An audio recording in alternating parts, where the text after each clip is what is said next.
Can I convince you to build CALICUS? What do you mean by that? CALICUS is an attack type unit with a first skill called Lunging Wave that performs a lunge attack that damages an enemy while increasing your critical rate for 1 turn. A second skill called Incapacitate that deals damage to all enemies. This attack has a 50% chance to decrease the attack power and a 50% chance to decrease the attack speed for 2 turns each. And a third skill called Chow Down that deals more damage accordingly to how low the enemy's HP is. If the enemy has lower than 30% HP, this attack will deal 100% more damage. He also gains a Speed Leader skill when awakened that increases the attack speed of ally monsters with Dark attribute by 23%. There's a few ways you can build this guy, but I have him on Rage Blade attack, crit damage attack for now to test his damage. You can also make him work on Swift, Violent, Despair, or Vampire. This guy's review isn't bad, but it was posted in 2015.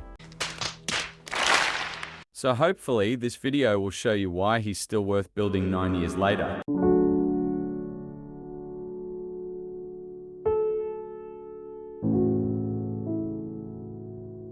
But you know what isn't old? The newest updates and free giveaways from the sponsor of today's video, Marvel Strike Force. Marvel Strike Force is a dynamic, squad-based RPG that brings the Marvel Universe to life. Assemble powerful teams of your favorite heroes and villains to battle iconic enemies in epic combat with endless team combinations and strategic gameplay. Use the link in the description or scan my QR code to get free characters, including Agatha Harkness this month. Marvel Strike Force keeps evolving, offering new ways to battle with your roster regularly. Along with campaigns, Blitz, and Arena, there's also Alliance War, which is a massive weekly alliance battle, raids, and Cosmic Crucible, where you go head-to-head against other players in a tournament. Form alliances with friends or other players to complete raids, participate in alliance wars, and earn rewards. Synergy and team composition are key to mastering Marvel Strike Force. Characters often possess unique abilities that boost their teammates,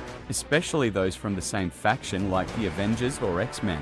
This intricate layer of synergy and team composition introduces a level of strategic depth that keeps gameplay dynamic and engaging. And there are free character giveaways in October. Be on the lookout for the highly anticipated Agatha and get her for free from the login calendar. You can also unlock other characters and costumes from Marvel movies, TV shows, comics, and more. This month, we've got the new highly anticipated character, Blade, and his team of Night Stalkers. But there's even more. Don't forget to use my link or scan the QR code to download the game and jump into the action. Now let's get back to the spotlight. His first skill has an attack multiplier of 3.8. His second skill has an attack multiplier of 2.2, and his third skill has an attack multiplier of 5.5 to 8.8 depending on the enemy's HP status. Hey, that's pretty good. CALICUS isn't useful for a lot of things for PvE, but he still has, in my opinion, one key location that everyone should consider building him for. This location is TOA, and more specifically, Dark Tower in COA. If you look at Spectra, who is a free-to-play unit that is highly praised for PvE in this game, you will notice that his third skill is very similar to CALICUS' second skill. They both decrease attack power and attack speed and share the same cooldown. The difference is that Spectra also reduces attack bar and doesn't actually deal damage with that skill, which is a good thing when it comes to resistance checks and not activating certain enemies' passive skills, but the good thing about CALICUS is that he's element neutral, and since he actually deals damage to the enemy with his area attack, he's not bad to build fast and on Despair. Also, his third skill can kinda hit like Spectra's second skill when the enemy's HP is low. But to add to him being a budget Spectra, he also has one of the best Dark Speed Leader skills,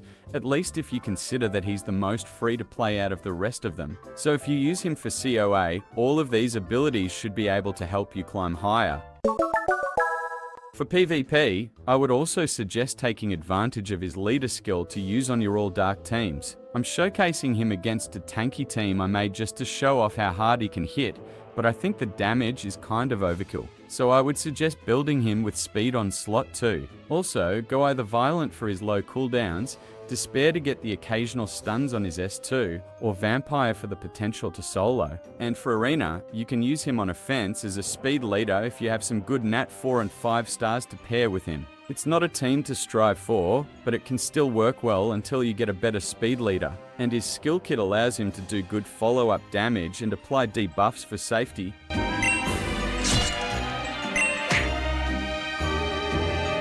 But I actually found him to be the most fun and useful in RTA. I built him on this kind of weird hybrid build because I planned on using him to survive long enough to apply debuffs and possibly come back with his S3 damage and healing from the Vampire set. I also have some decent dark units to pair with him. So depending on what dark units you currently have, this will make him more or less worth your time. And Special League was still going on during the recording of this video, and I have barely touched it, so I will be ranking up with Dark Charger Shark to show you what he can do.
Now that you can see the true potential of this shark, it's time for you to take him out of your storage and give him a chance. Plus, you never know when the sharks will get a 2A.